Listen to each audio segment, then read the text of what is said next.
Anuj, maybe it's better if you have the full screen at one go. Then it will be easier. Just no, in the sense that entire screen at one go. Don't make it so large.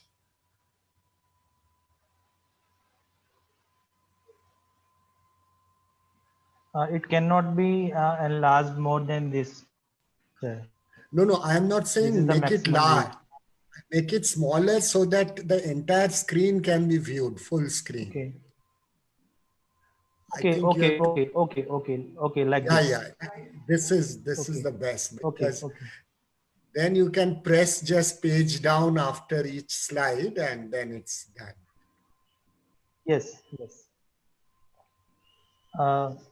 So we have started live telecast on the Facebook. Okay. Over to Professor Arun Grover, sir.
Over to Professor Grover, please, for opening remarks.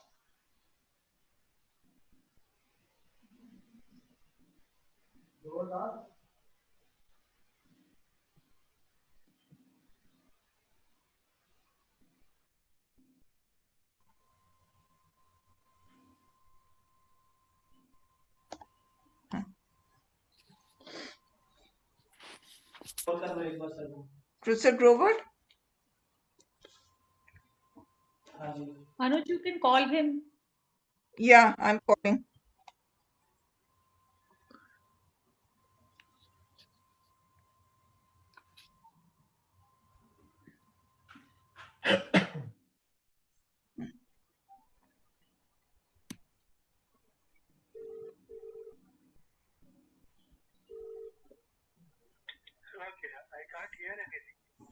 Oh, and we can't hear you.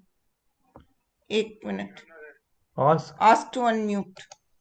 1 minute. हाँ आप अपना speaker एक बार check करो.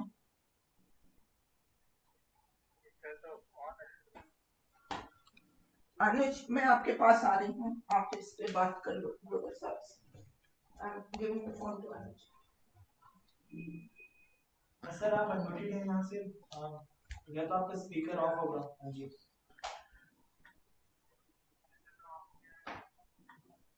Hello, एक बार please दोबारा check कीजिए sir. बाहर जाके आप करना. हाँ, दोबारा कर लीजिए सर. हाँ जी, श्योर. Login again.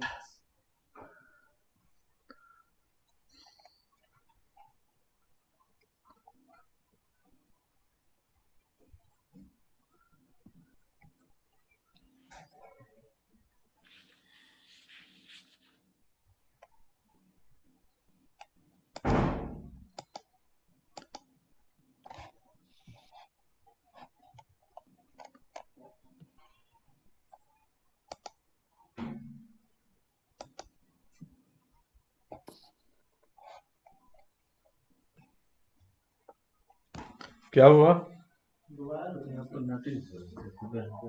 हमारा नेट नहीं चला.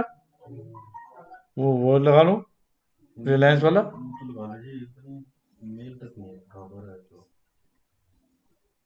Anuj, now the share screen option has come. Okay.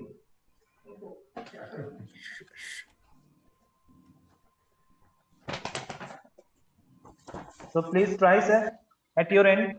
Yeah, that's what I'm trying to do. I'll just try because it will be easier then. Yes, sir.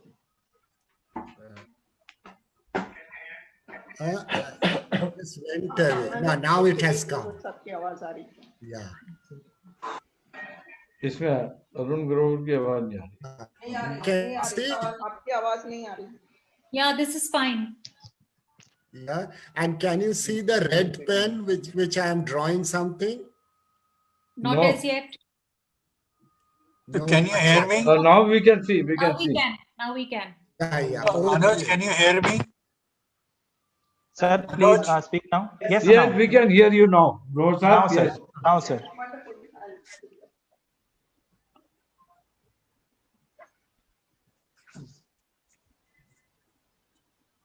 Grover sir, you may start now.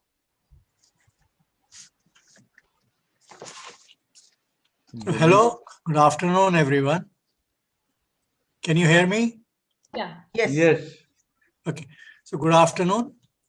On behalf of the Society for Promotion of Science and Technology in India and also the Nasi Chandigarh chapter, it's my pleasure once again to invite all of you to today's lecture on Nobel Prizes 2020.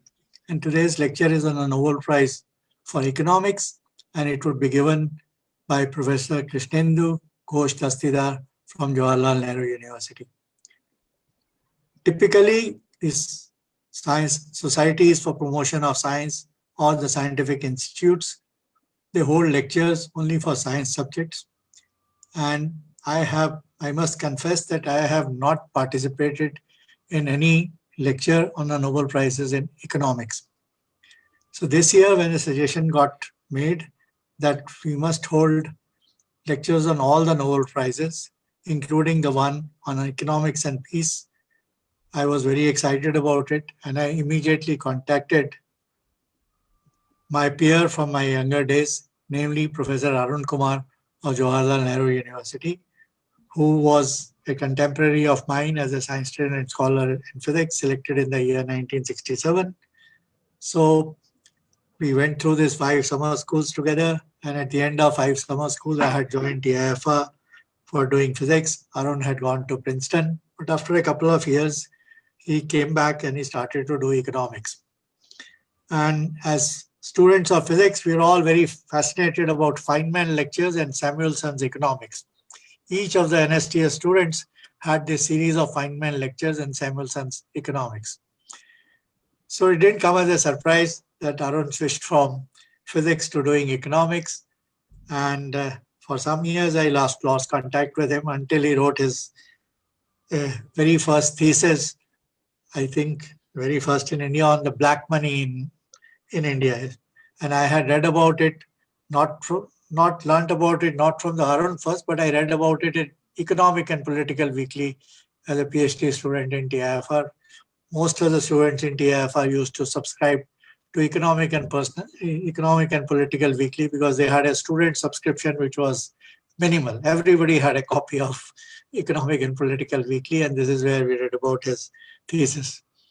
Many years down the line, I was invited to I was offered a position of Professor of Physics in JNU, and it is at that stage that I connected up with Professor Arun Kumar again, and since then we have kept in contact. So my first choice was to request Professor Arun Kumar to give Economics Nobel Prize in Economics 2020 talk, but he said this is not area of my expertise. It is the area of expertise of young Professor Krishnendu Dastidar. He did not tell me that Krishnendu had worked with him for some time as a part of his thesis and so on. So that was all shared with me by Krishnendu, and I'm very excited about listening to today's lecture on Nobel Prize in Economics, which is going to be given by Professor Krishnendu Dastidar. So I'm looking forward to his lecture, and I hope that we would have this as an annual feature, that is, as we host in lectures on Nobel Prizes in physics, chemistry, medicine, we would also be holding one on economics piece. And we have also added to it a lecture on Abel Prize in Mathematics, which is given at a little different time from that of the economics and the science prizes. The Abel Prize is given typically in the month of March. So this year's prize was given in March of 2020, and we have invited Professor S.G. Dani to give the Abel Prize 2020 lecture, as the current series would get over on December 10. After December 10, we would also have a lecture on Abel Prize in Mathematics 2020. So let me conclude at this and hand over the stage to the speaker of today after a formal introduction of him by Upinder. Professor Upinder Sani from Department of Economics of Punjab University. Thank you, sir. So over to you, Upinder ji. Thank you, sir. I am very honored to introduce my colleague, Professor Krishnendu Dastidar, who is a professor of economics at the Center for Economic Studies and Planning, Jawaharlal Nehru University, New Delhi. His areas of specialization are oligopoly theory and auction theory. He was educated at Presidency College, Kolkata and JNU, New Delhi. In 2013-14, he was visiting research scholar at the Institute of Social and Economic Research, Osaka University, and was visiting fellow Department of Economics, Harvard University, USA, with Ford Foundation postdoctoral fellowship in 1997-98. He has a number of publications to his credit. Just lost it. He has a number of publications to his credit and has published extensively in top journals, including Journal of Economic Theory, Games and Economic Behavior, Economic Theory, Economic Letters, European Economic Review, etc. He has also published 2 books, one published by Springer, Japan in 2017, Oligopoly, Auctions and Market Quality, and the other he has co-edited with Mukhopadhyay and U.B. Sinha, which is Dimensions of Economic Theory and Policy, Essays for Anjan Mukherjee. He also holds a number of editorial responsibilities and is presently on the board of International Journal of Economic Theory, Journal of Quantitative Economics, Arthniti, which is a journal of economic theory and practice. Besides this, he has supervised 10 doctoral students, and he was member secretary committee constituted by the Government of India to review the functioning of ICSSR. Now, I will not be taking time and will request him to deliver the lecture. Thank you. Thank you. Thank you, Professor Sani. So it's a great honor for me. And I must first thank Professor Arun Grover for his kind invitation. And I must thank the organizers for providing me with this wonderful opportunity. And Professor Dharavir, Professor Sani, thanks for coming here and introducing me. And of course, I thank my former teacher, Professor Arun Kumar, who is here, who has connected me to Professor Grover. Now, while I'm extremely happy, I'm also petrified because I've never spoken in front of scientists. Okay. I have been always a humanities type. Okay, so now, and I have, since I understand that this talk will be attended by people, many people outside of economics and many young people, maybe college students, even high school students. So I've kept my talk as little technical as possible. Now, so what I'll do is the following. Let me start with the thing. So I'll discuss the contributions of Paul Milgrom and Robert Wilson in the context of auction theory. But since most of you are not economists, what I have decided is in the first half of the class, I'll just talk about what auctions are all about. And then given that context, I will I talk about Milgram and Wilson's contributions. I understand I have 45 minutes to an hour to present my talk. Now, this year's Nobel Prize in economics went to Milgram and Wilson. Now, by the way, Milgram is a student, former PhD student of Wilson. And so the basic question is, what is it all about and why should we care? I mean, after all, they have been, Nobel Prizes are given out every year. So in this lecture, I'd like to set out the stage for this and then discuss the contributions of these two outstanding minds. Now to start with, I'll start with a little kind of story. Why do you need an auction at all? Now imagine that you are lucky enough to inherit a Picasso painting. Now in economics, we always imagine things which are never true. We call them assumptions, and my teacher from Arun Kumar would know that. Now suppose now that you are in dire straits and you need to sell the painting. How should you go about doing this? Now, of course, if you knew who the potential buyers are and their maximum willingness to pay, then the answer is simple. Just call the guy with the highest willingness to pay and sell it to that, maybe at that price or maybe at a price slightly lower than this. The problem is over. But the problem starts. The trouble is that you, the seller, have only incomplete information about the buyer's valuations. You don't know your potential buyer's willingness to pay, and no buyer would be ready to reveal this. So to arrive at a best price, it's a kind of price discovery thing, which my former teacher, Arun Kumar, just told me a few minutes back. You have to organize an auction. Now, let me start with auctions in real life. Now, auctions have always been a large part of economic landscape. Now, the book by Cassidy, which I have mentioned here, this Cassidy 1967 book, Auctions, it's a very nice book. My young students, friends can have a look at it. And there I came to know it has been there since 500 BC and during the Roman Empire also.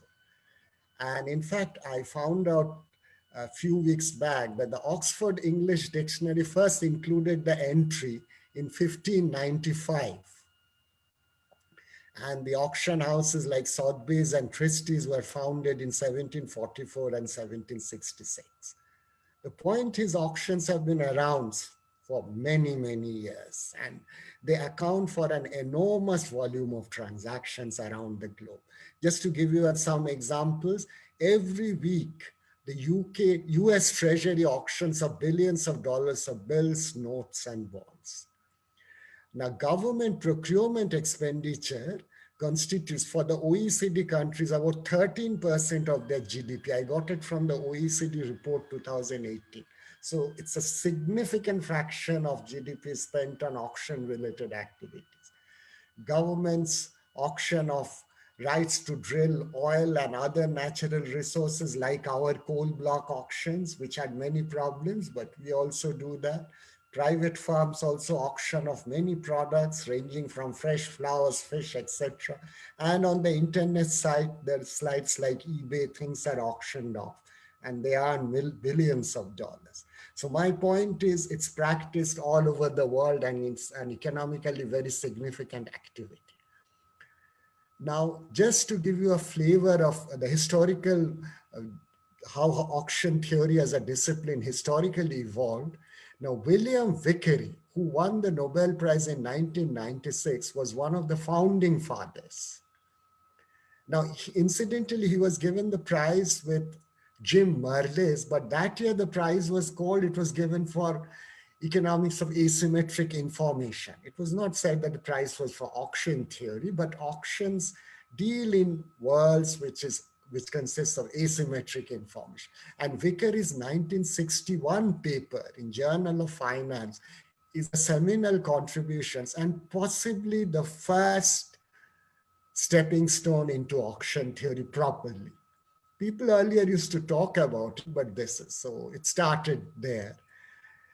Then in 76, Vickery had another very nice contribution, which included the initial idea of something called simultaneous ascending auction.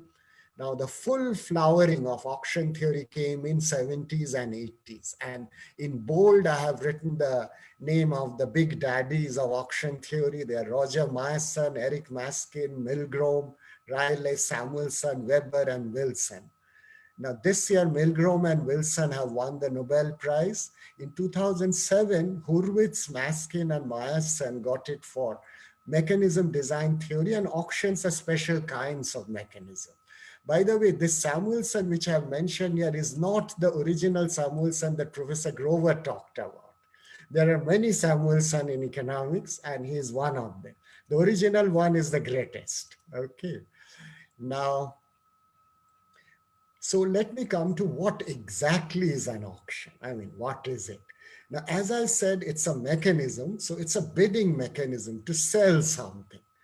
Now, it is described by a set of rules that specify how a winner is determined and how much he has to pay. And of course, it can restrict participation and feasible bids. For example, an auctioneer can impose a reserve price, saying bids below this reserve price are not acceptable, and can even impose certain rules of behavior also. So what's a typical auction scenario? There is a seller who has a single indivisible object. It may be painting, house, or anything, oil underneath. The seller does not know how much any buyer would be willing to pay for it. Okay, so the auction is intended to produce the best sales price. Now, in auction theory jargon, a standard auction is where the object is sold to the highest bidder, the person who quotes the highest price. Now, that's practiced all over the world, but in principle, theoretically, you can always think of weird auctions where it is not sold to the highest bidder. In practice, it's never there, but you cannot rule it out. Now, the value for a bidder is the maximum price that he would be willing to pay for the object. Now, in auction theory, we assume that this willingness to pay is the bidder's private information. Only he knows, he doesn't know others' willingness to pay.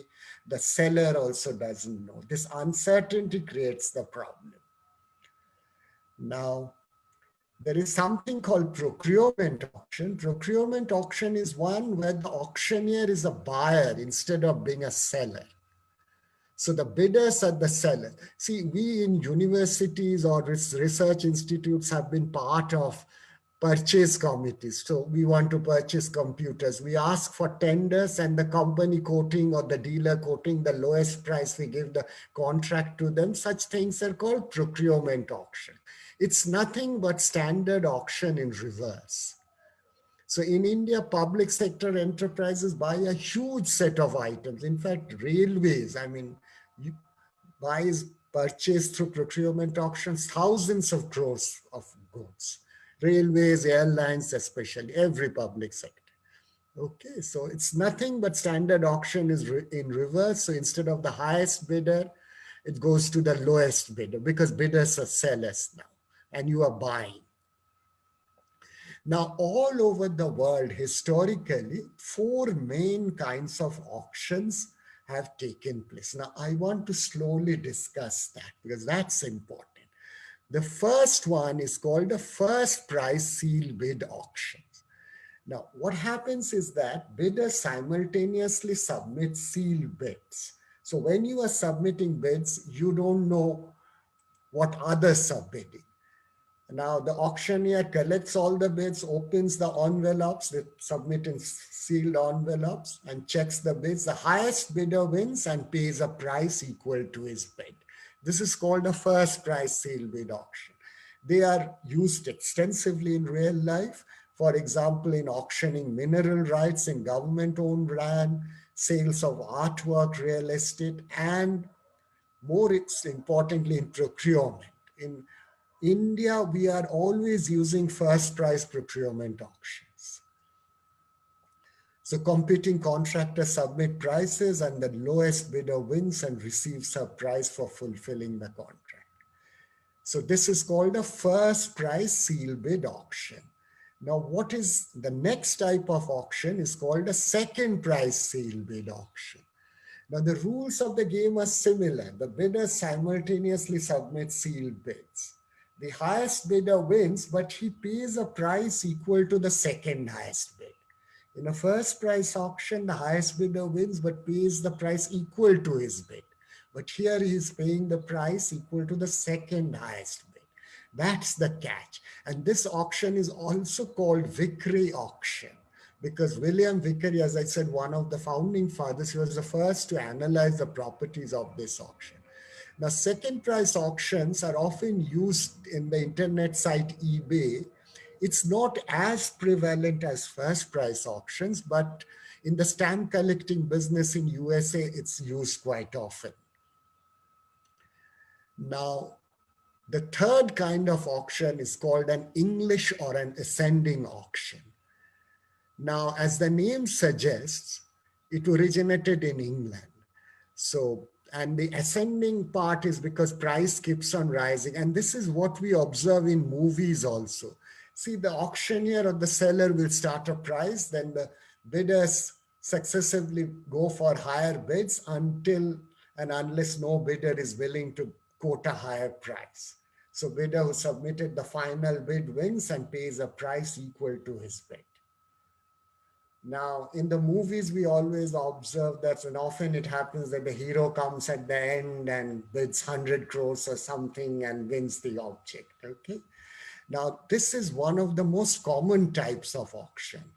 It can be seen, for example, Christie's and Sotheby's, two of the world's most renowned auction houses, almost always use this mechanism to sell. I mean, when you read in newspapers like Picasso or Salvador Dali's painting being auctioned off in millions of dollars, I mean, they are always using English auction. Now, the last kind of auction, which is often used, it's called a Dutch or a descending auction. Now, as the name suggests, it originated in Netherlands. Now, it's called a descending auction because of the following reason. Here, instead of the bidders, the seller starts with a high price. And he says, okay, are you willing to buy at this price? If nobody says yes, he keeps on lowering the price and does so continue until one of the bidders puts up his hand and say, okay, I'm willing to buy at this price. Now, this is called a Dutch auction. Now, traditionally, flowers in the wholesale market in Netherlands have been sold using this auction to the wholesalers. Fish is sold in a similar way in Israel and timber in Canada. Now, I came to find out in the newspapers that when Google went public in 2004, its shares were sold off using a variant of the Dutch auction. Now, these are the four kinds of auctions mainly used in the world. There are other kinds of auctions as well. We'll talk about it later, which have been devised by Milgrom and Wilson. We'll talk about it later. Now, how does one model auctions? Now, auctions are modeled as games of incomplete information, as there is an uncertainty regarding other people's willingness to pay. So the basic tool is game theory, and the relevant equilibrium concept in economics, as Professor Sawhney would know, we are always talking about equilibrium. So this is the equilibrium so here the basic equilibrium concept is that of a Bayesian-Nash equilibrium. It's an extension of the concept of Nash equilibrium in the world of incomplete information. Nash was a mathematical genius who also won the Nobel Prize in economics. In fact, he has a very nice film made on his life. It's called A Beautiful Mind. It's on John Nash's life. And Nash, incidentally, Professor Grover won the Abel Prize a few years back before he passed away.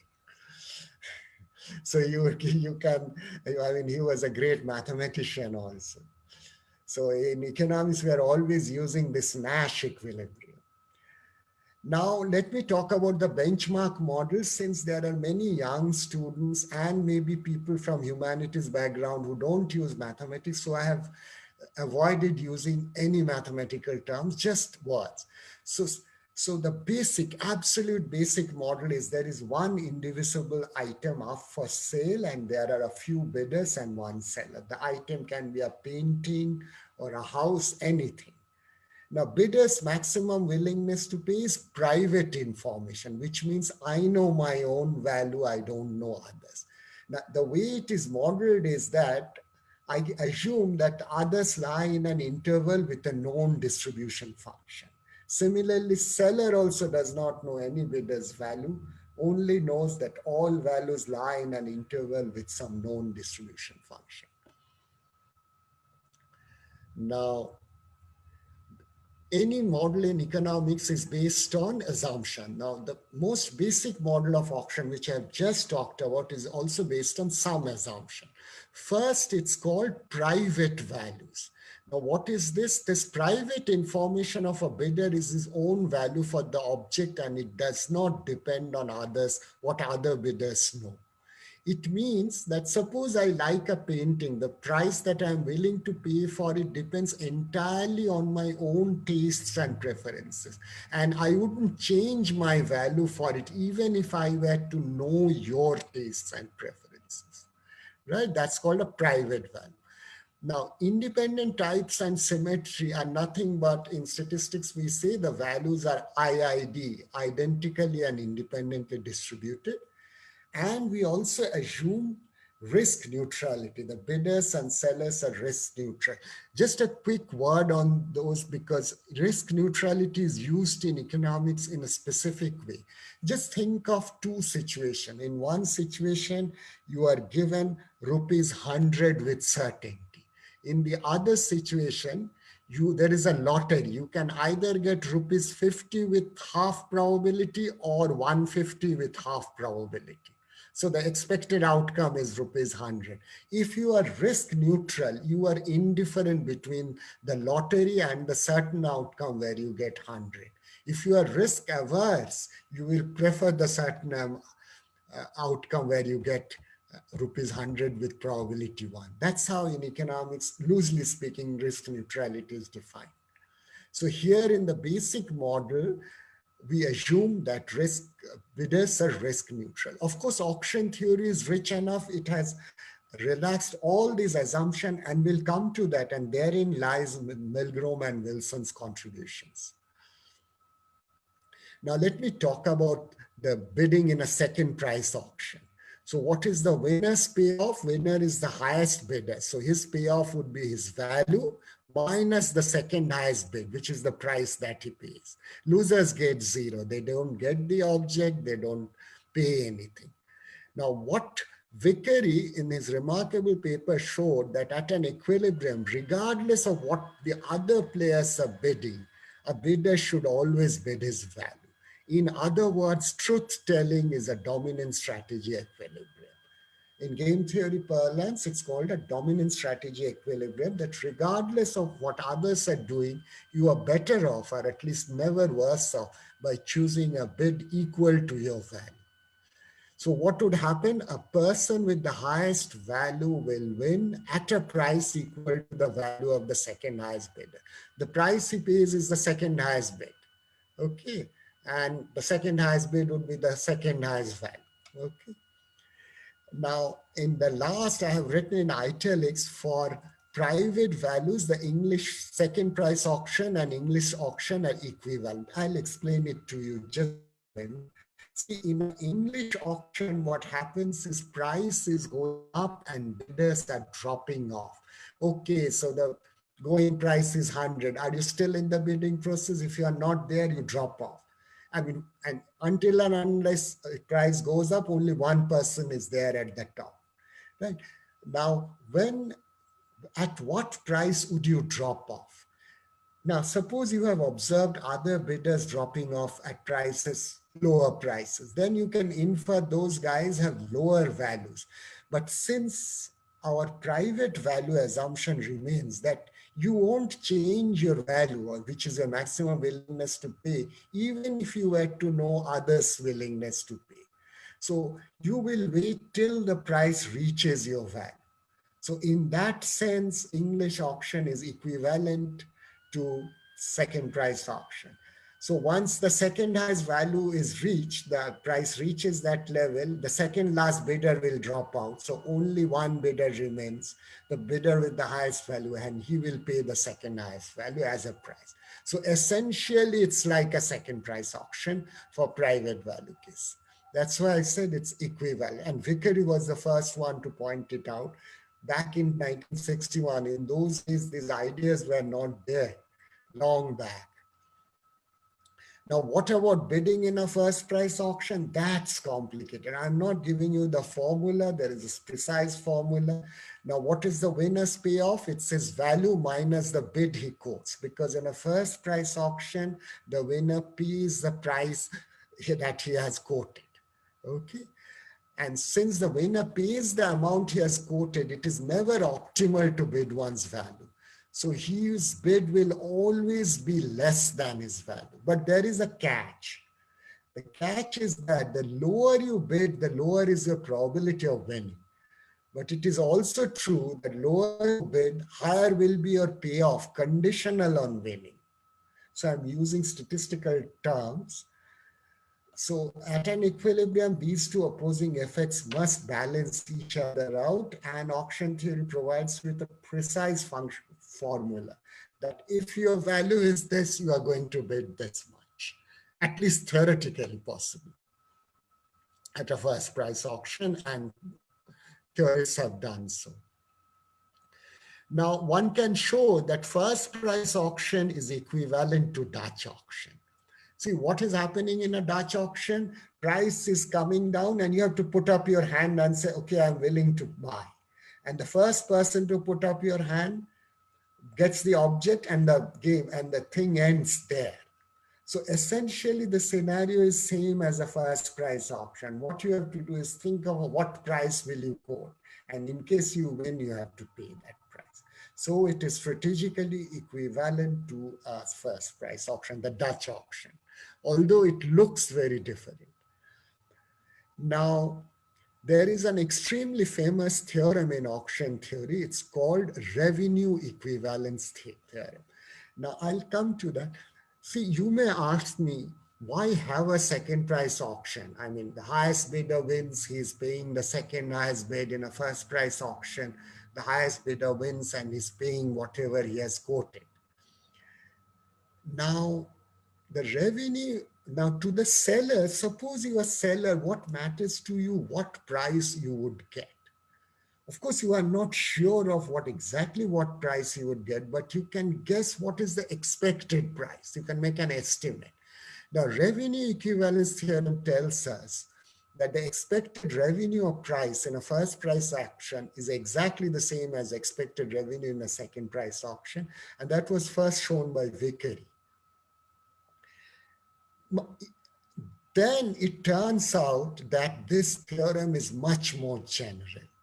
And Riley and Samuelson has a very nice paper in American Economic Review in 1981.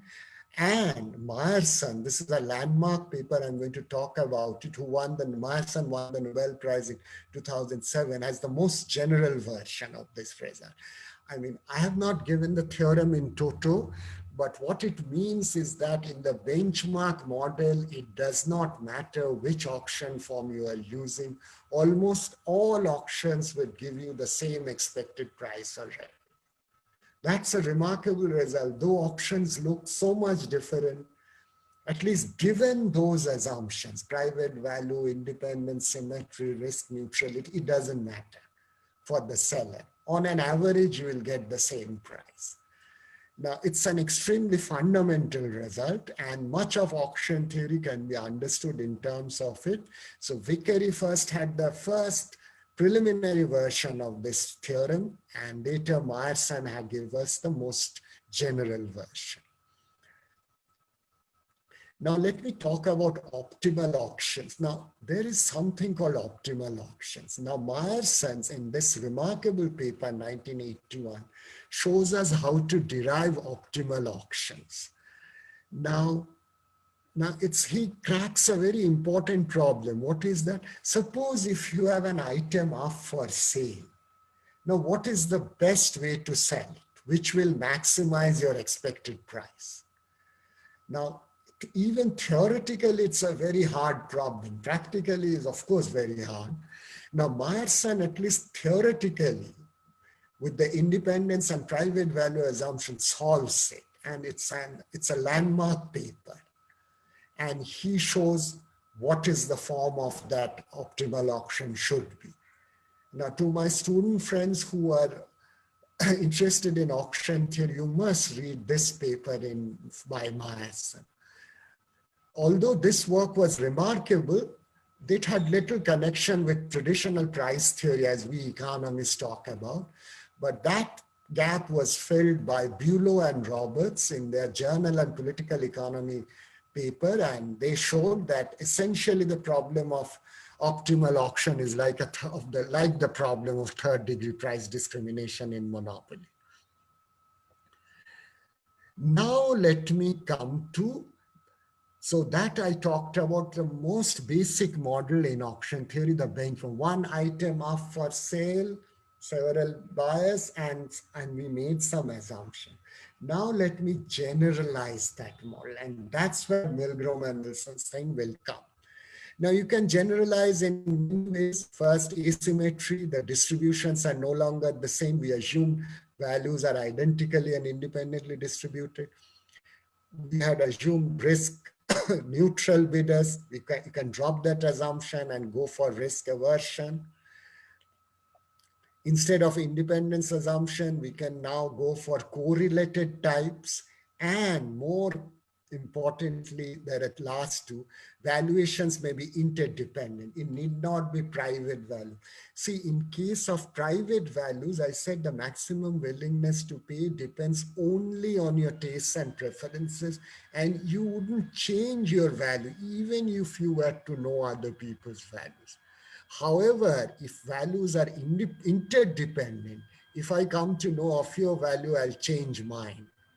So for example, my value for a painting may depend not only on my private information, that is how much I like it, but also somewhat on others' private information, how much they like it, because this affects the resale value and the prestige of owning it. In the real life, most values are interdependent. When you value something, it just not only depends on your own tastes and preferences, but also on others. After all, if you have a nice thing you'd like to show off or later resell it. And also you can generalize the basic auction model by introducing something called multi-unit auction, where more than one unit is up for sale. Now, things become mathematically extremely complicated when you do so, but auction theorists, including Milgram and Wilson, have done so successfully. So let me talk about this one by one. What happens when bidders are risk averse? Suppose they are no longer risk neutral. Now, what would happen in a second price auction? Nothing would change. Bidders would keep on bidding their actual value. However, what one can show, as Maskin and Riley had shown in their Econometrica paper, that in a first price auction, risk aversion induces bidders to bid more aggressively. And this means expected revenue will be higher with first price auction and revenue equivalence breaks down. Now, in real life, behavioral psychologists have found that most bidders are generally risk averse. So that's why in real life, you observe more of first price auction than second price auction. Had they been risk neutral, it doesn't matter. The expected price would have been the same. But things, if bidders are risk averse, first price auction is better for the sellers. That's why you observe more first price auction as compared to second price auction in real life. Now I come to something called common value auction. Now it's an extreme form of interdependent value auction, and here comes Wilson's major contribution. In 1969 and 77, in two landmark papers, he showed us how to theoretically analyze such auctions. Now, what's a common value auction? The value of the object being sold is same for all bidders, but this value is not known at the time of bidding. For example, amount of oil available in a particular area is fixed, but it is only really known after the auction and when the successful bidder starts drilling. Before the auction, you can have some geological signals. Okay, possibly so many million tons of coal or oil is there, but you never know how much. But this value is same for everybody. So that's why it's called a common value auction. Our coal block auctions at which India went for, these are all common value auctions. Now, interdependent value auctions, which I talked about, they combine both these. See, the independent private value and common value auctions are limiting and special cases of more general information settings. Okay. And in this interdependent value auctions, Milgrom and Weber has fundamental work. And in these two papers, Milgrom laid the groundwork for such analysis. That's where some of his contributions come from. So let me talk about the general model with interdependent values. A bidder's private information is summarized as realization of some random variable, his signal. In the private value case, it was just his signal was his value, his willingness to pay. Now here, the value of the object can be expressed as a function of all bidders' signals. That's important. So now my maximum willingness to pay is not only depends on my signal, but also on other signal. Only the tragedy is I don't know the other signal. I have some idea of it in probabilistic terms.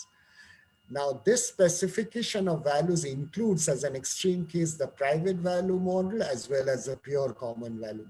So Milgrom provided us with the most general model, which captures both private and common and the in-between cases. And to my student friends who are interested in this, please read this Milgrom-Weber 1982 Econometrica paper. It's fundamental. Now, there is something called winner's curse in a common value auction. You may wonder why is the winner getting cursed, but in common value auction, that's a problem. Now, I just want to spend some time on it. See, each bidder must recognize that he wins the object only when he has the highest signal, because bids are typically in equilibrium, increasing in signals.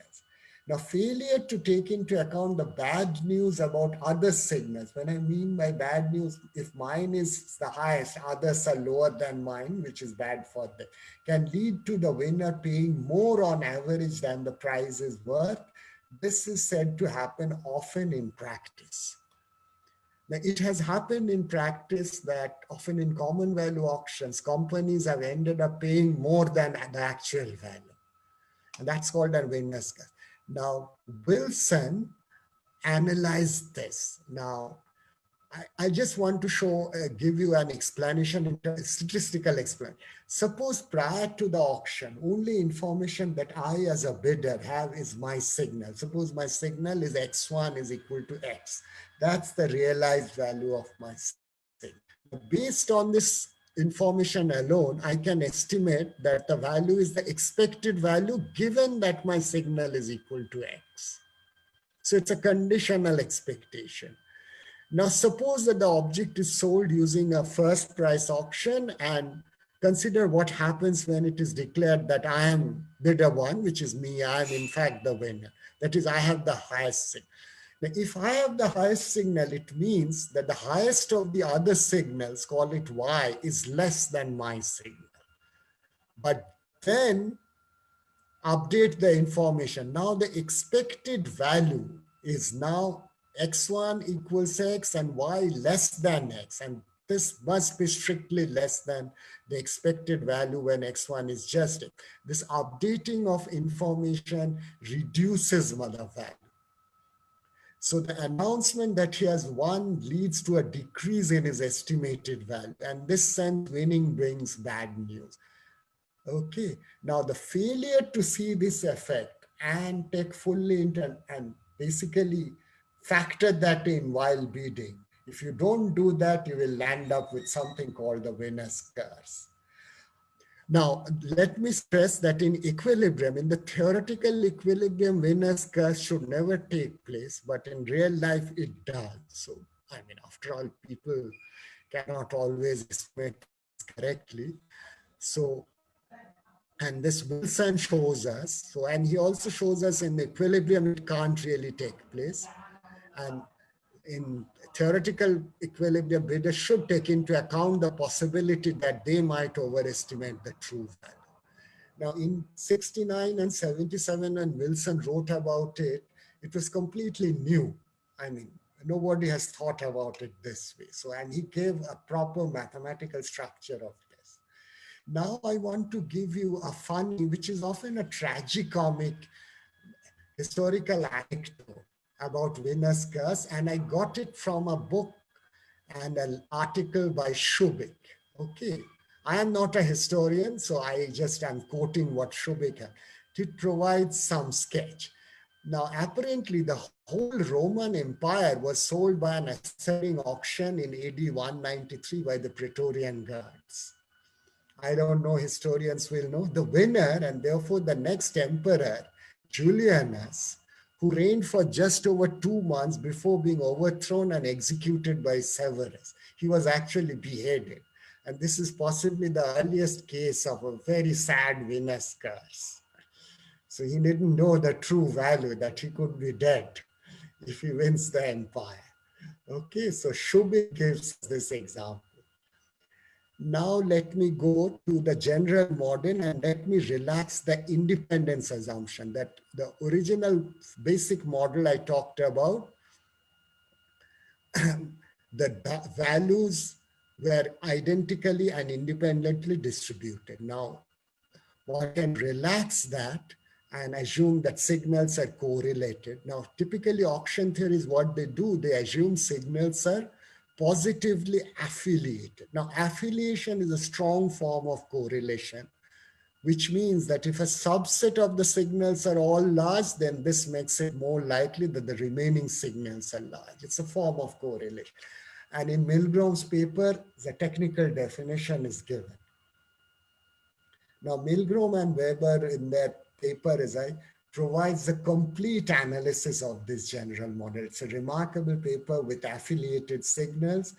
And also they prove the following, that with affiliation and interdependent values, the expected revenue in an English auction is higher than the expected revenue in a second price auction, and which is higher than the expected revenue in a first price auction. They prove so theoretically, and so no revenue equivalence here. That's a remarkable result. So no wonder Christie's and Sotheby's for the past 300 years have been using English auction. So they just want to maximize the expected revenue, okay? Now, Milgram also talks about something called the linkage principle. It's related to this. Why is expected revenue higher in English auction than in second price auction with interdependent values? With private values, they're the same. We saw that. Now, the linkage principle asserts that a certain auction format generates higher expected revenue whenever its prices better aggregate the private information of the bidders. Okay, so in an English auctions, when bidders are dropping off, other bidders can infer about their signals from there. And so more information is revealed, and that's why it leads to a higher price. So linkage principle assures that the expected revenue is weakly higher in the English auction. So I'm going through it quickly. I know that I don't have much time. So how much more time do I have?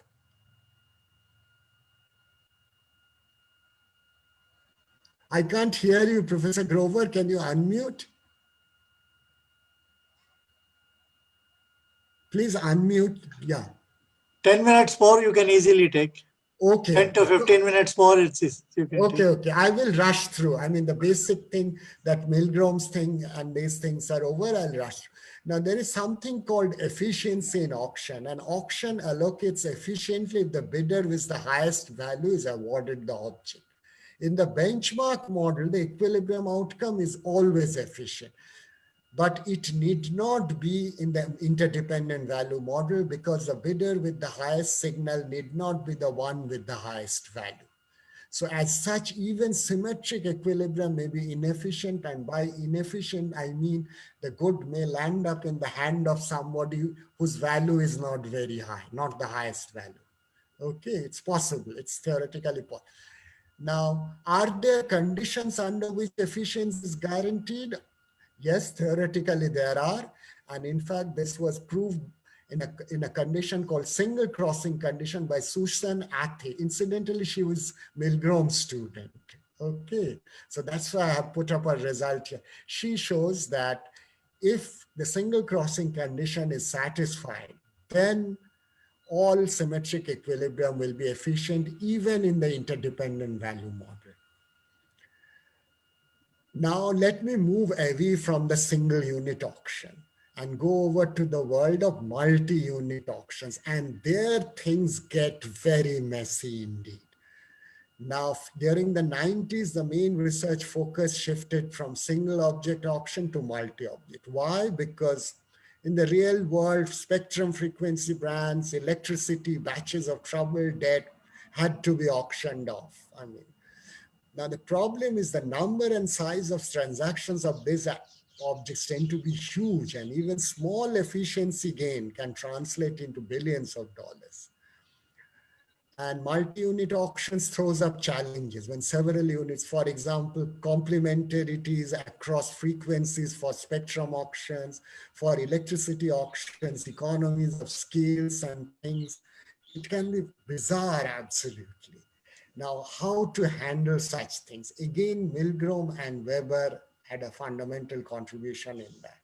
So I'm not skipping this other challenges. So Milgram and Wilson, sorry, not Weber, invented a number of valuable new auction formats and design.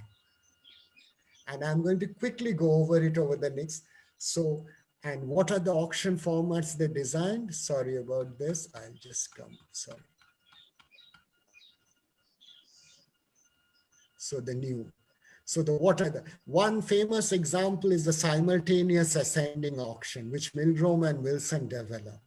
And it was used in the US Federal Communication Commission radio spectrum auction. Now, prior to 1994, bureaucrats used to set the prices and all. It was only in 1994, the Clinton administration actually hired auction theorists, those who are mathematical economists, to design auctions in such a way so as to maximize the expected revenue accruing to the government. And Milgram and Wilson played a part in that. Now, other formats designed by them include share auction, again due to Wilson, combinatorial clock auction, and incentive auction. And the last two, Milgram had a huge role to play. So I'll quickly go over to them with them. The water share auctions. The Wilson's 79 paper was many years ahead of its time. It talked about share auctions, auctions in which each bidder offers a schedule specifying a price for each possible fraction of the item. Example, treasury notes, very important. And he showed that there are Nash equilibrium that they look very collusive. And it was way ahead of its time. I mean, his 1979 paper. Now, what about simultaneous ascending auction? Now, I want to spend a little more time on it.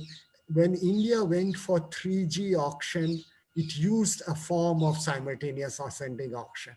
I mean, of course, like the good old Indians, they just copied it. I mean, without realizing that things shouldn't be copied like that. I mean, it should be attuned to more Indian realities, okay? And so, but what is a simultaneous ascending auction? It's a design by Milgram. Here, all licenses are available for bidding at the same time throughout the entire auction.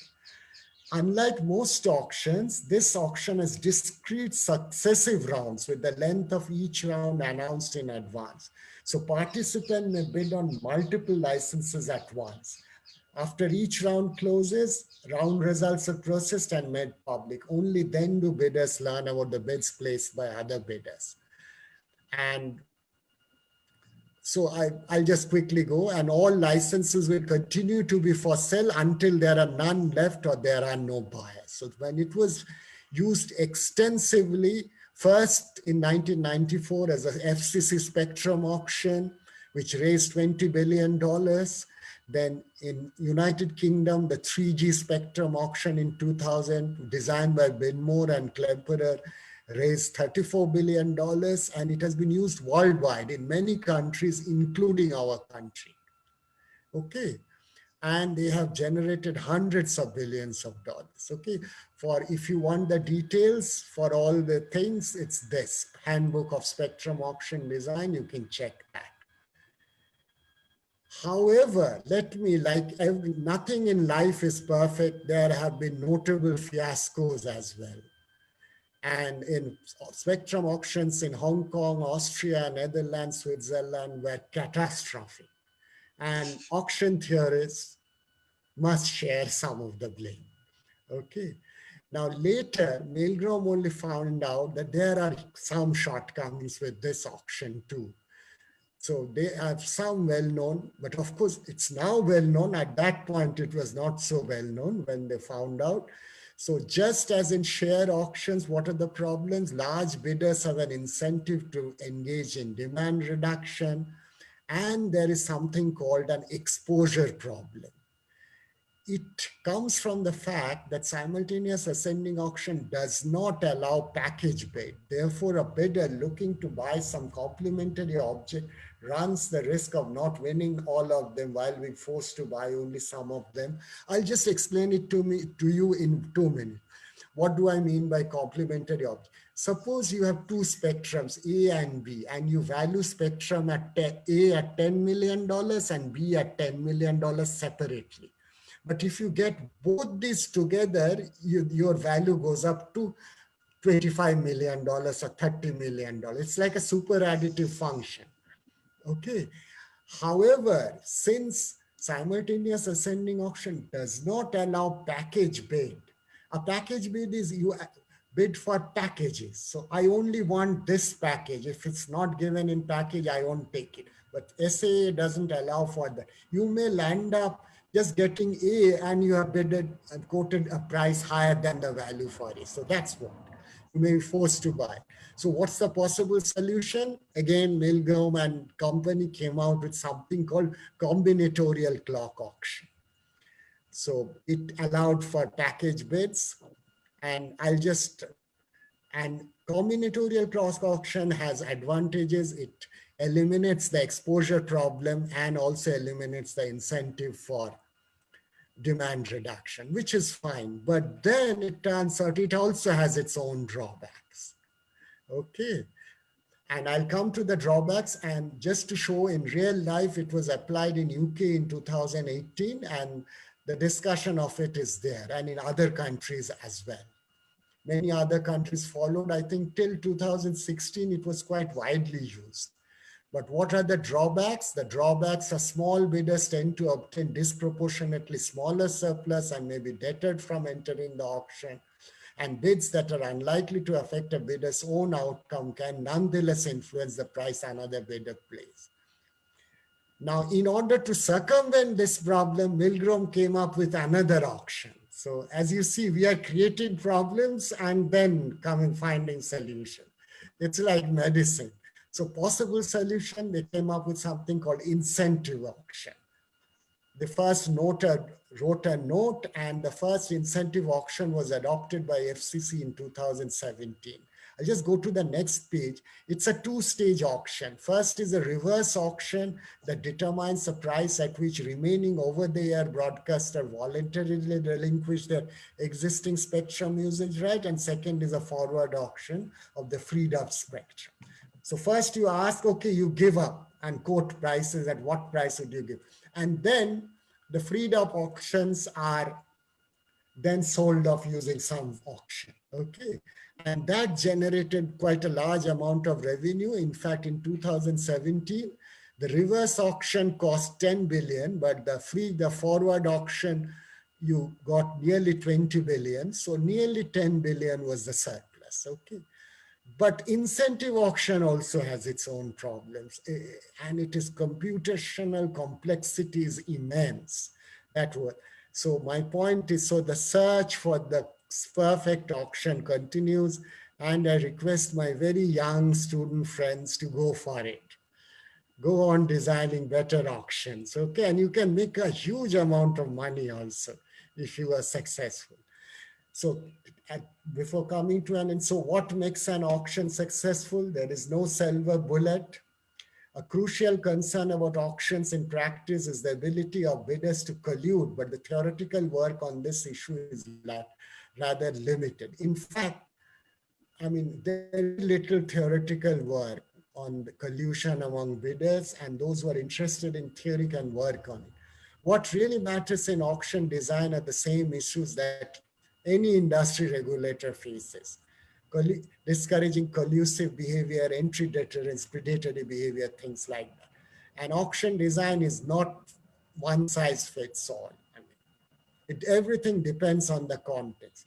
And lastly, it's very important that designer must be sensitive to political and administrative pressure, especially in developing countries like ours. A politician calling up to say, okay, give us this to that guy, his friend, is very, and how do you solve that? I mean, you can't solve that theoretically. At least you can think of doing it, okay? So those are there. So why should we at all care to know some auction theory? Well, I can proudly say it's one of economic success stories.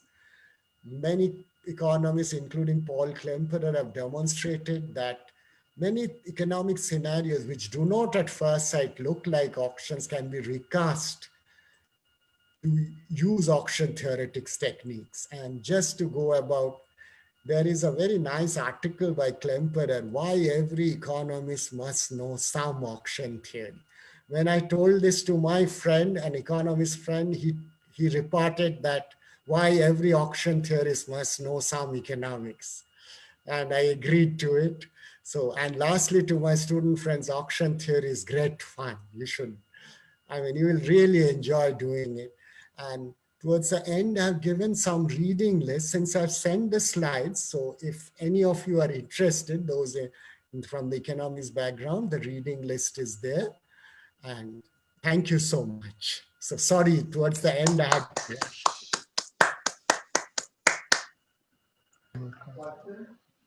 It's a great talk.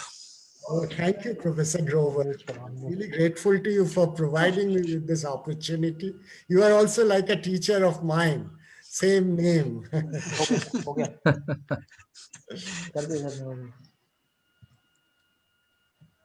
So, any comments, questions? Arunji? So Hello?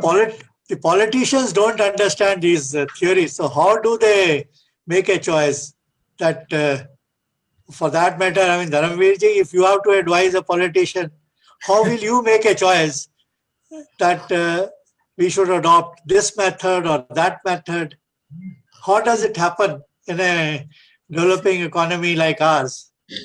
I really, since I have never been a part of real life auctions or policy making, I guess even if you talk to politicians and make them understand that this is good for, and this will generate more revenue, they may be interested.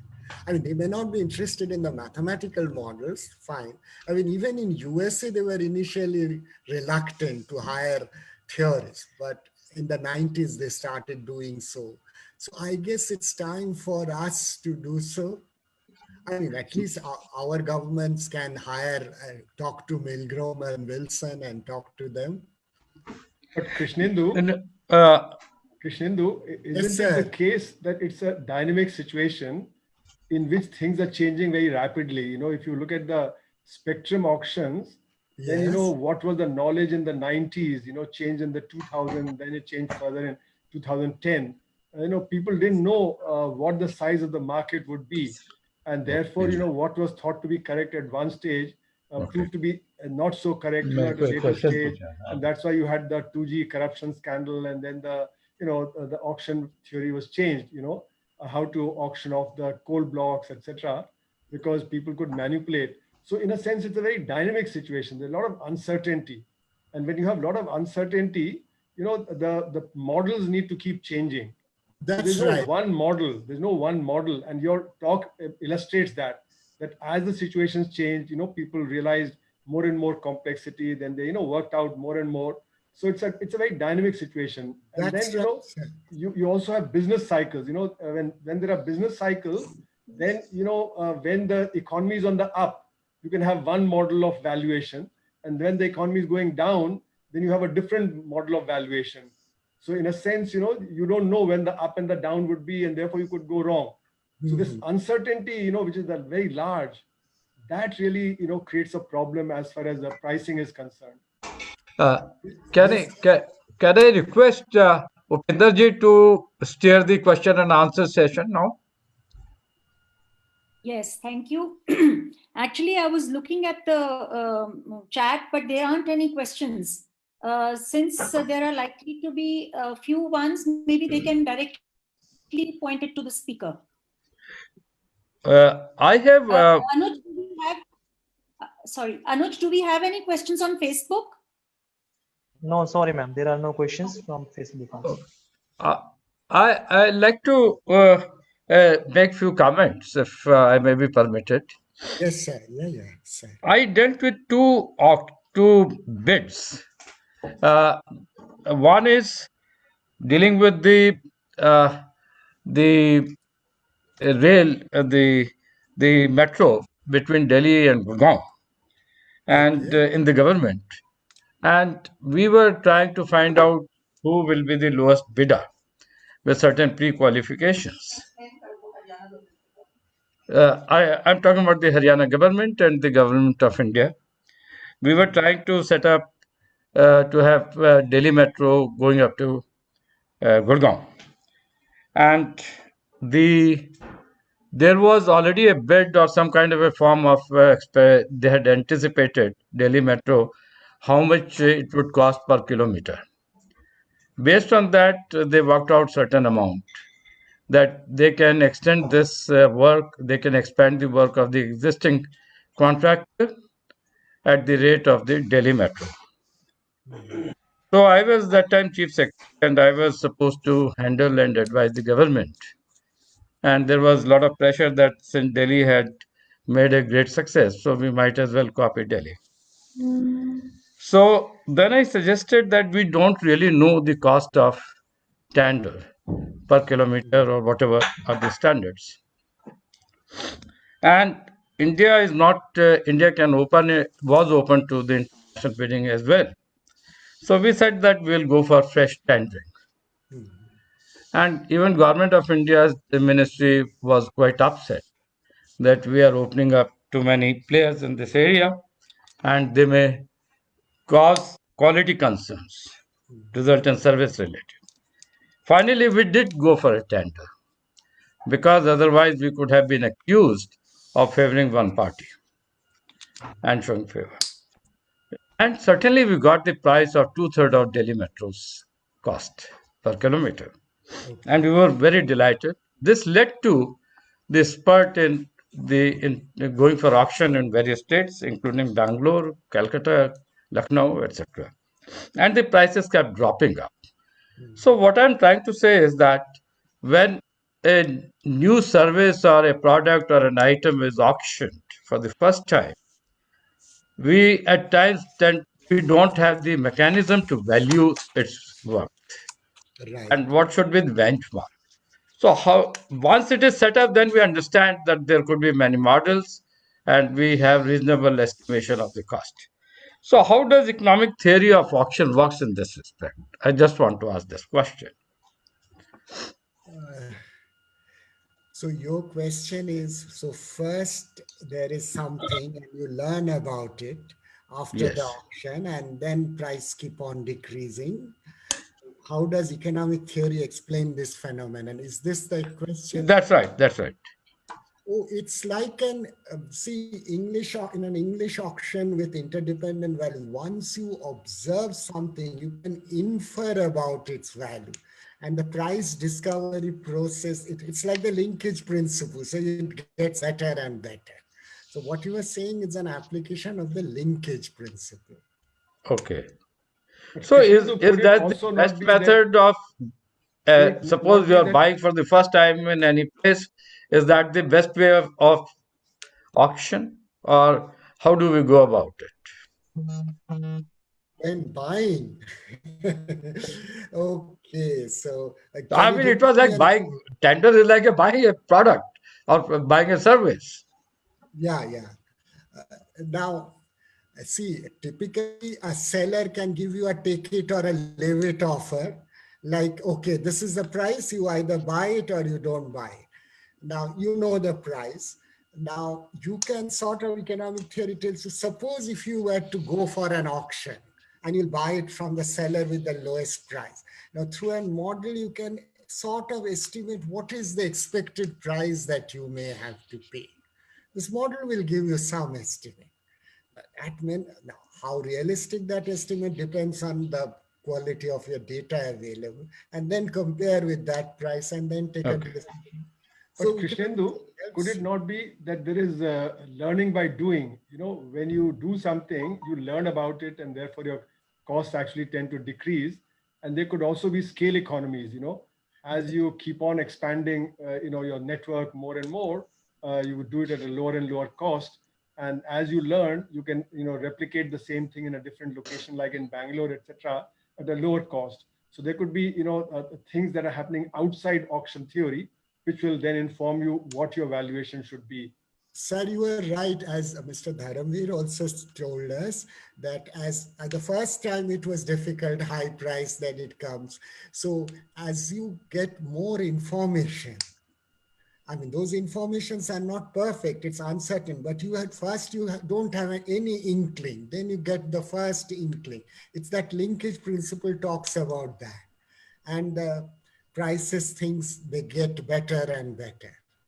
So what I meant, Krishnendu, is that you are learning about the whole process as you go along. So that's coming from outside auction theory. So you not only need auction theory to discover the price, but you need to apply other principles of economics to the auction theory, so that you Of can, course, sir. Auction theory is just a subset of economics. A right, small right. subset. You certainly need inputs from all areas. I mean, certainly it's not a standalone thing, of course. Uh, any other question before? Upendraji, please carry on. No, I can't see any questions anywhere. Can I make one or two more comment? Yeah, sure. I'm sure, Krishnendu, you would have examined or would have examined or investigated the process that the government of India follows, because government is the largest tenderer in any country. I mean, government and its entities. Let us take the coal block, for which the government had actually fallen down. If you remember, there was a lot of hue and cry about how the coal blocks were auctioned. And Right. so countrywide, the government is the largest tenderer in that respect, resource auction in particular. So, which country do you think has the best system, and what model does it follow? Well, as I see, first of all, I am primarily a theorist, so this real world things are not my. Do read about it.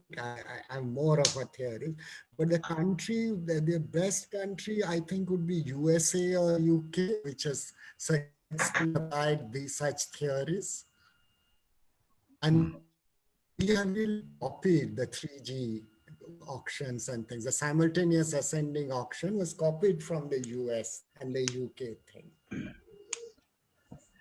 And But our please, Arunji. Hello? Hello? Yeah, yeah. Yes, please carry on. Right. Arun, you wanted to ask something? No, no, no. I think we all thought that you were going to ask something, and that's why Dharamveer ji stopped, midway. So why don't Dharamveer ji complete what you were asking? No, I am just asking him that in India, the government or the states, along with states and public sector undertakings, are the largest contractors, and they buy and sell quite a bit.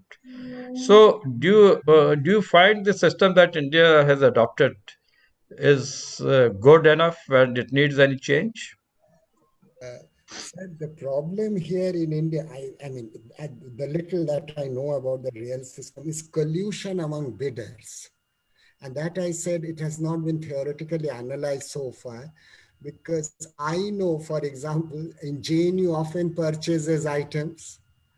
I mean, the vendors, they will collude among themselves and just hike up the price. I mean, that's a real problem. I mean, whether it's cultural, this corruption aspect, because collusion is a form of corruption. Now, how to deal with it, really, it's a massive theoretical problem. And it's also a cultural problem. Now, for example, we are forced to buy things through something called GEM, the government e-marketing. I mean, sir, believe me, I mean, it's a pain buying it through GEM, anything.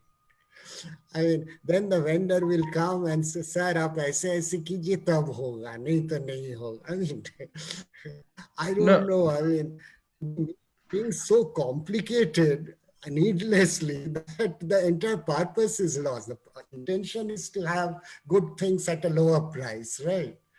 So I really don't have an answer to it. I mean, I think very famous bureaucrats like you would have a much better inkling of what's going on here. no, I think in the government, if you want to be fair and honest, you must know the dynamics Right. of the contractors and suppliers. As you rightly said, the collusion is one of the major issue, and they collude not at one place, at number of places. They have the barter trade. कि इधर मैं ले लूंगा and somebody can take elsewhere. They But share. what I beg your pardon? I said they share the market amongst They themselves. share the market. Yeah. So real breakthrough lies in the determination of the buyer. How and he should be able to anticipate the kind of problems he would face. Well, I have Yeah. faced this problem number of times because I have been buying a lot of goods in many private public undertakings and on behalf of the government. And I always realized that one has to stand up to the political pressures and the nefarious desires of the suppliers, for which I had been transferred twice from twice good, so-called good places. But then one should be prepared, and that's how the bidders would learn that this government cannot be purchased so easily. So public sector procurement is more driven by politics and collusion of officers, politicians, and the suppliers. Right, sir. And this goes beyond economics. I think Or it's it in does that go beyond domain. economic theory fail. There is no economic theory that applies there. You see, sometimes tenders Yeah. are manufactured because you don't have the demand, but there is a supplier who's willing to give you some money. So they create artificial demand and then they auction. They invite Right. tenders. So that also Yeah, happens. yeah. So, but it is the I mean, job of the government officers like us or others to see that we do not fall into this kind of a game. right. I can narrate one very interesting story Mhm. that we were buying fertilizer and and the fertilizer was purchased. I mean, cutting the story short, we were to import fertilizer, and somebody was supplying and somebody was doing the stevedoring and forwarding it to us. So there was a massive interference on giving the stevedoring work, and that work is very crucial because you can lose the material in transit and there can be other untimely supply. Finally, we awarded the tender on purely on merit. And if you remember, there was a massive rain, Latour, and our entire rake was turned upside down. It overturned the entire the rake, and we lost all the material. But for determination to ensure the material, we could save the money. But politicians said there was no need for insurance because it would cost little more. And the party was willing to supply without insurance. The party may not lose, but we do not get timely supply for the farmers. So what I'm saying is, in government there are many problems of Right. procurement, and officers, bureaucrats associated with purchase must be careful in designing the tender format, Right. and that is the most crucial thing. Yeah. Sir, they can use input economic theory, attune it in the context. Because the other things, economics says, no, I mean, it's beyond economics after a point. I mean, it falls outside political pressures, other things. Or And second issue in the procurement in the government is how to check the quality. Take the simple thing like pencil or pen you are buying for the government. So there has to be so you buy in millions. Let us say government of India has the so-called एक value बता देते हैं कि they have a open suppliers at certain price. कि ये है, they are the empaneled parties and they can supply the material at this price.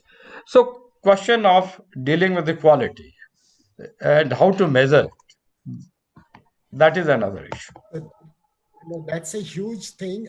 And there is in auction theory that I have mentioned that there is a topic called scoring auctions, which talks about this quality related issue. Now in JNU, for example, I see the engineering branch, which is supposed to check quality and provide completely settled. They are so corrupt, morally, ethically. I mean, anything. And you must have seen in your life what engineering branch, I mean, PWDs and all are. They'll give you everything. It looks fine on paper, but we know. But that's economics has little to offer. It's a sociological, cultural phenomenon. I mean, I don't want to waste the time of all the experts who are listening. I can speak endlessly on the PWD because I managed for nearly 5 years different branches of PWD. All that, one thing in favor of PWD, apart from other things, is that their structures don't fall. You see, building जो है, I mean, if I may say in Hindi and English both, कि structure अगर गिर जाता है तो building बिल्कुल उसमें ह्यूमन लॉस होता है. Not only property, human lives can be lost. So in Gujarat, when there was a massive earthquake, the building that got followed were private buildings, not the government buildings, constructed by the PWD. And so somebody asked me, कि देखिए वहां पे building गिर गया, तुम लोग क्या बनाते हो? My chief minister asked me. Hello? I said, sir, they were not PWD building. PWD building, like a doctor, engineer knows if his buildings collapse, his structure collapses. Not only he collapses, the department collapses. So he will make money on cosmetics like plaster, the kind of other things that he use, but he will not compromise on the steel and the cement in the structure. Right. So that is a positive aspect. I mean, you please have a look at the buildings that have been constructed where I'm sure everybody you have must be finding it. जब भी कोई whenever any PWD building is made, when I was PWD secretary, I said you will make the good structure anyway. Show me the quality of wood that you are using, quality of plaster, quality of other the floor. There where the money is. That is true. And so JNU engineering department specializes in that. And I can tell you that my own experience as vice chancellors of 2-3 universities in Haryana and other departments, I would still say the PWD is the best amongst all. Okay. Amongst all the construction agencies, general principle is that PWD is the best. They may take time, but they will do a better job than the individual departments' construction. Okay. Okay, so Rajni, you wanted to say something? Please unmute yourself. Unmute yourself. Unmute किसको कर रहा है? मुझे रजनी को बात करें। हाँ, but she was not unmuting herself. No, she's fine. She's fine. Sir, when you are talking about PWD department buildings, it's really a truth. Their cost of construction is, I think, high, but they make secure buildings. They don't fall because throughout my 36 years of teaching in various government colleges, all the buildings are from, most of the buildings I can say, are from PWD, constructed by PWD department. And they say it. And they, one thing more, they construct the buildings and they maintain the buildings. Maintenance is also with PWD. That is why I think these buildings are better than others. If the person, the authority that is constructing the building and then maintaining it also, it really matters. Okay, right. Okay.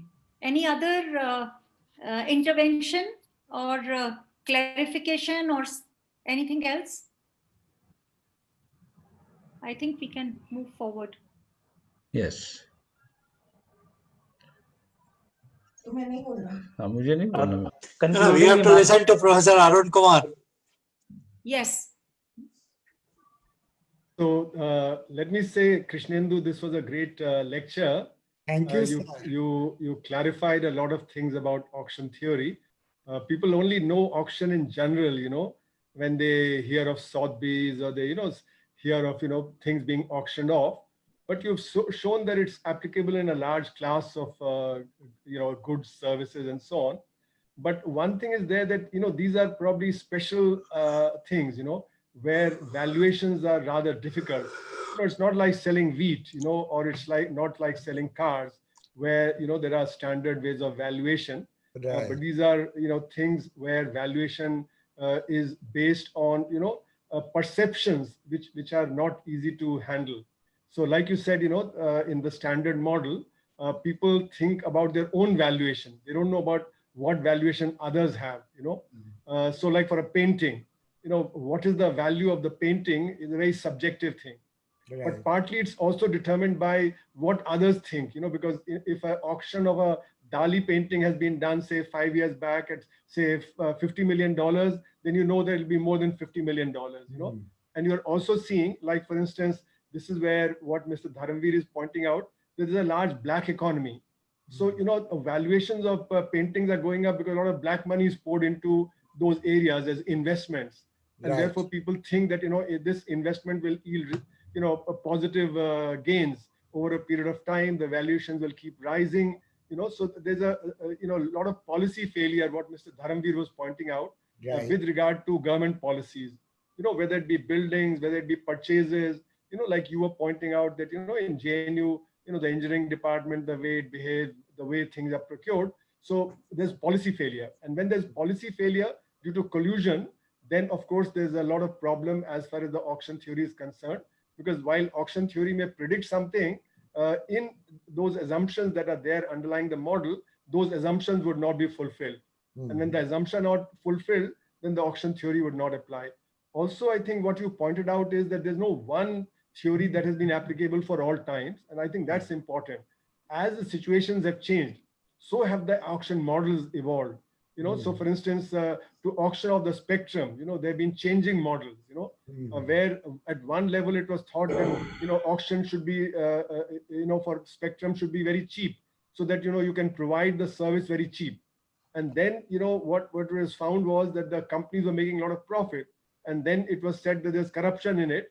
And therefore you had a different model of auction that came in, you know. So the models will keep changing depending on the situations, you know. And you Right. cannot predict the market size all at once. Like, No. you know, nobody thought that, you know, the 2G spectrum would explode the way it did, you know. The number of mobile phones exploded, you know, and therefore the per unit cost actually came down. And that's why the profitability went up. So the market size is not known to begin with. And therefore the valuation becomes difficult to begin with. And therefore you need to keep changing the thing. So this, what you're pointing out is that this principle of pricing that comes out of auction theory is not the usual principle that is used to price the normal products, whether it be an automobile or whether it be a wheat, where you have some idea of, what Kaletsky said, markup on prime costs. So you have a notion of prime costs, which is wages and which is raw materials and your indirect taxes, and then you do a markup and then you do the pricing. So that's a fairly well-defined pricing principle, but that doesn't apply in a large class of things where then auction is required. So I think that is why auction theory is very important. And I think you highlighted the importance of the auction theory very well. And even if it doesn't apply in principle to various situations because of the black economy and the policy failure that accompanies, so that has to come from the political economy. The political economy is such, where the nexus between the politicians, the businessmen, that becomes very important. And that comes from outside the auction theory. So that will inform the auction theory, and the kind of thing that Mr. Dharamveer was pointing out is what I have been researching for the last 40 years, since 1980, as part of the black economy. That, how policies fail, what is it that is done to, milk the policy, the kind of collusion that takes place, Currently, for instance, certain big businessmen are benefiting enormously from policy, Earlier, the crony capitalism benefited other businessmen. So this crony capitalism is also a part of our policy making, but that goes beyond the auction theory. The auction theory in some form has to try and incorporate that, knowing that these are the kind of failures that will take place of auction theory. So what might work in the US will not work in India because the political economy is different. There, the political economy is different. Here, it's different. So what you are also pointing out is the need for, accountability. Without accountability, policies will not work. So politicians have to be accountable, businessmen have to be accountable. And what I think Mr. Dharamveer was pointing out is that neither of them are accountable. They are their own masters. They manipulate policy left, right, and center. And therefore, any kind of auction theory that you may have can be fouled up. So only when there's public accountability of the politicians, when there's accountability of businesses to the shareholders, then only is it possible that, auction theory may begin to apply in practice the way it is supposed to apply in theory. Otherwise, practice and theory get divorced. And I think that's a problem that we face in India often. And we have no solution for that. So the public at large, when would it begin to demand accountability? That becomes a question. So from auction theory, we move to political economy, and that is the difficulty that we face. I agree with you, sir, completely. And auction, what I mean to say, political economists can take some input from auction theory. Auction theory can take some input from them. I mean, having a general model which incorporates everything is very complex. No, so what I'm saying is that the assumptions that underlie the standard model or the enhanced models, those assumptions break down because of the political economy. Right. And the political economy therefore also needs to be considered while looking. So, auction theory will give you some normative ideas of what should be done, right? But in practice, when you begin to apply it, they will not work out because of the political economy, which leads to policy failure. So therefore, the governments and the analysts have to take that also into account, otherwise, the auction theorists get discredited. Right. Like the long-term capital, this company that failed, and the two economists who made $900 million, they got discredited in 1997, right? Yeah, I remember those two economists, from Harvard and Yale, they got totally discredited because the market just collapsed. So their theories, fail. And nowadays, as you rightly said, these models are like engineering models. Auction theory models are like engineering models, and they're based on, algorithms, computerized algorithms, which is like a black box. So like happened, when the financial collapse took place in 2007-8, the modeling of the stock market was all based on algorithms and computerization. And which many economists also didn't understand. They become like black boxes. When you have black box, then policy makers have no control over it. And the policy makers don't like that, and that's why, they end up, not accepting some of these theories because you can't explain it to the lay person. Right. So some of these things I think need to be taken care of by auction theorists. And Krishnendu, I think you are in the right place, to try and integrate some of the political economy elements into the auction theory. Thank you, sir. I don't know whether I'll be Correct. able to, but very good point you have raised. Certainly. Upendraji, Anji. I just want to compliment you because this is the most, I would say, most debated and very interesting session of all the sessions. Because there was politics, there is governance issues related to procurement and many other things. In fact, Krishnendu's presentation was Very good, extremely good. yeah, Thank very you, sir, so much. articulated it very well, and Professor Arun Kumar has kind of concluded it with other remarks wonderfully well. So I think it was on the whole a very good session and a very good choice of speakers as well. Thank you. Thank you very much. Thank you. Thank you, Upendraji. Thank you, Arun. Krishnendu. Thank you, Upendraji. Thank you, Arunji. Thank you, Rajni, Krishnendu. It was a wonderful lecture. I would catch up with you. Yes, sir. And I would like to thank Professor Grover for putting Krishnendu in touch with us. Yeah, Okay, thank you. And likewise, Arun Kumarji. Thank you, Grover sir. It was wonderful session. Okay. I'm grateful All the to best. all of you. Thanks, you're right. Thank you. Thanks. Okay. All the best. Bye. Anuji, thank you. Bye. Sir, thank you. Okay.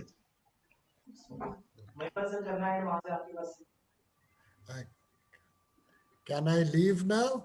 Sure. Thank